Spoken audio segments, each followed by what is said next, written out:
So here I'm in the back corner of our property. That's the actual corner of that bush there.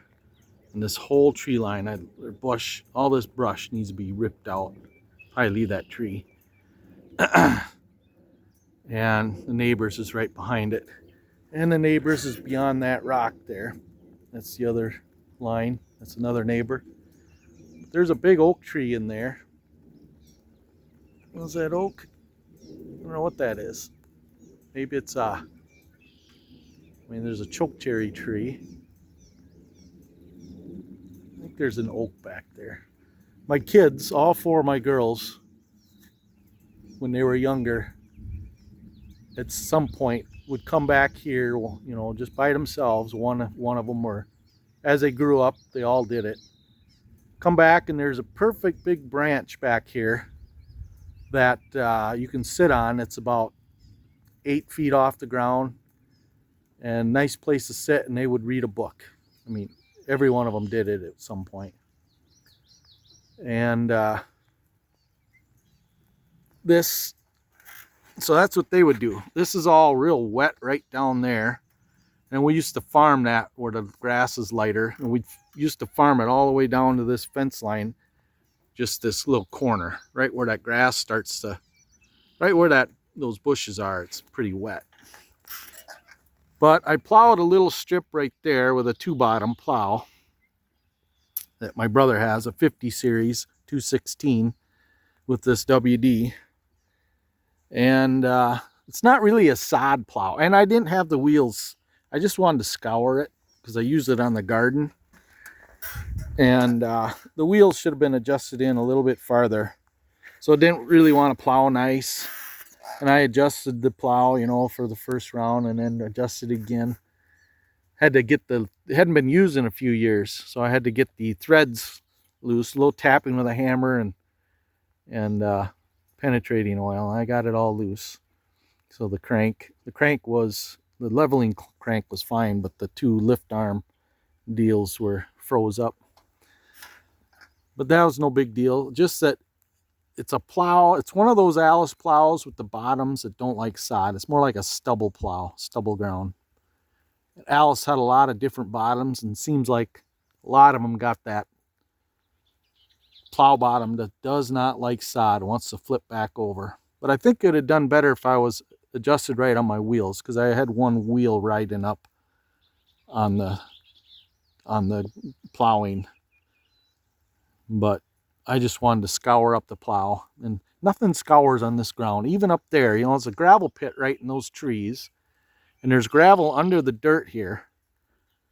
But nothing, plows on this farm never scour. 3 miles away, I got a friend, a relative, that he never oils the plow or puts grease on the bottoms.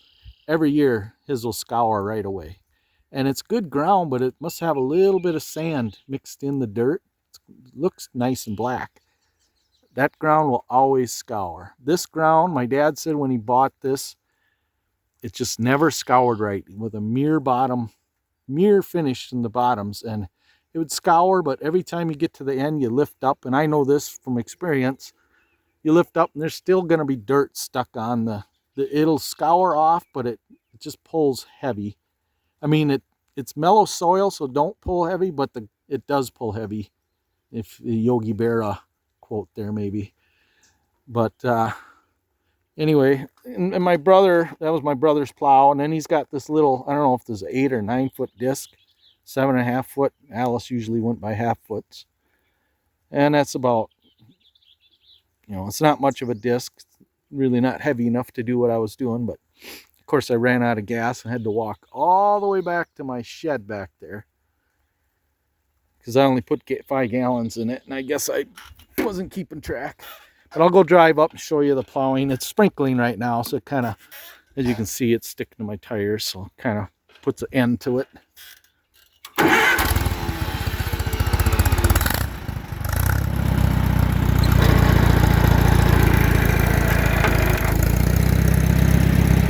Put it in first gear. Yep. Wasn't quick enough. A lot of times I can do it without grinding at all. Yep, there we go. But I just clutch, but I didn't that time. The first ground. So, you know, when you don't plow this stuff, Minnesota thinks they own it then. If you let it go too many years. So it's been a long time. I had oats back here last time. And this hill always droughts out. And then down there is really good ground. If I get position here, I'll shut it off. I know I don't have much gas. I only put about 1.5 gallons in. That's all I had in the can. But that's really nice soil down there. But it's not tiled, and Minnesota thinks they own it, so you can't tile it. And this is what I've been disking. I probably went over it half a dozen times. It was some of the roughest plowing. The Gopher Mounds, there were condominiums out there, the Gopher's Head. And you can see a little bit of gravelly or lighter ground right on the end here. But up there, it's pretty decent ground. And you can see there's a furrow they didn't quite flip all the way over. Hard to cover it up. I'll get it in the fall, and I should disc all this down in the fall with the big disc. Knock the Gopher Mounds down. And sure like to put a tile line in down there. A few. But communist Minnesota, they think they own it. So, you know, when I plowed it last time, we've always farmed it on and off since Dad owned this in '71. But communist Minnesota in the last 20 years keeps telling us we're sod busting. But they don't do anything about it. And I haven't heard from them in years because I haven't worked this ground in 10 years probably. So if they take an aerial photo, they'll see this strip and we'll get a letter saying we're sod busting. But I'm not in the program, so, you know, they can stick it. This used to be all pasture ground back here, and this brush wasn't here. This was all pasture for quite a few years too. But back there on the neighbors, but it's all brush. And cattle is so high price, and I don't know, you can't get into cattle anymore. I'd like to get cattle, but bottle calves are selling $1,300, $1,500 for a colored calf. That's a little spendy. You can see it sprinkling again, so I've done enough anyway. I got it leveled down pretty decent.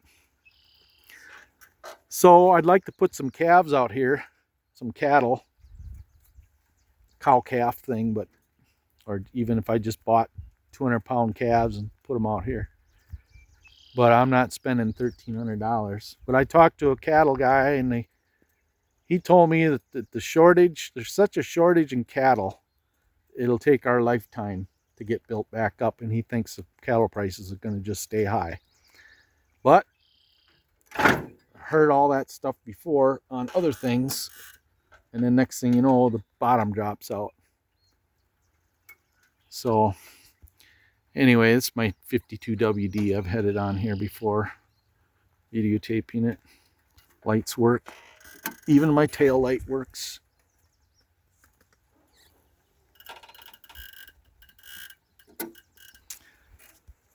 So I guess the red-winged blackbirds are out here like crazy, but since we don't have cattle, we don't have a lot of hay ground. Used to be a lot of hay ground around this area. Milk cows and beef cows, and you'd see meadowlarks and bobolinks. Red-winged blackbirds are still around, but I haven't seen a meadowlark in many years. And bobolinks, because we grow corn and beans. That's what government wants you to grow, and that's what we grow.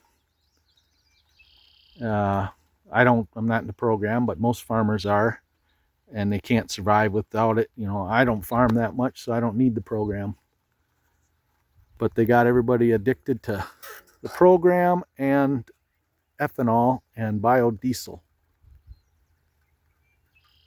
And cattle go, hay ground goes, oats go, and you got no diversity. They love diversity in other things, but not in farming. They love to pack the country with diversity, you know, which I don't care. I do. We don't need criminals coming into this country. But now I'm getting political, so we'll stay off that. But yeah, that's the whole gravel pit. It's all growing up in trees and brush. But I remember when I was a kid, that was an active pit. Dad had somebody come in here and they crushed a lot of gravel. But anyhow, I guess that's all.